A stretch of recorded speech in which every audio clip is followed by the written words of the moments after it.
que vous soyez, merci de nous suivre sur les www.lessor.ml.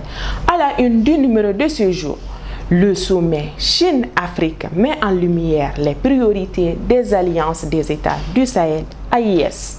Le colonel Assimi Goïta a reçu à Beijing les premiers ministres du Burkina Faso et du Niger pour dégager les priorités que les pays de l'AIS souhaitent mettre en avant lors du forum. Plusieurs questions ont été abordées à cette occasion.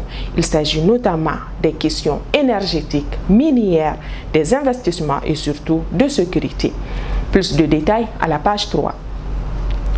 En parallèle, sur la même page, un partenariat a été scellé avec la signature de 3 mémorandums.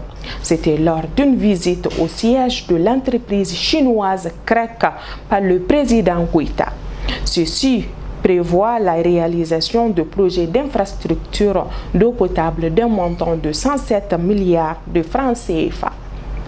Toujours sur la même page, sur le front de coopération internationale, le ministre malien des Affaires étrangères, Abdoulaye Diop, a renforcé les liens avec l'Agence chinoise de coopération internationale pour le développement.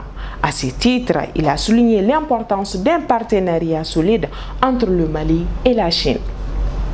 La page 4 nous édifie dans une enquête de Mohamed Dejawara un témoignage poignant de 2 patients atteints de cancer du côlon.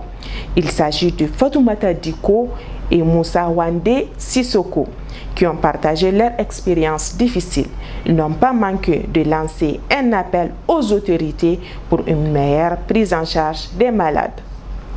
La page 8 qui met fin à cette revue nous parle de l'ancien gardien de but international Mamoutou Kane qui a publié un livre de 200 pages dénommé « Profil morpho-fonctionnel des gardiens de but football malien ».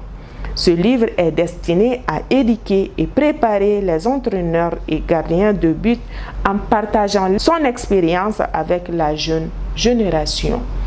Et c'est tout pour cette présentation. N'oubliez pas de liker et de partager nos différentes publications sur les réseaux sociaux. Bye, à la prochaine.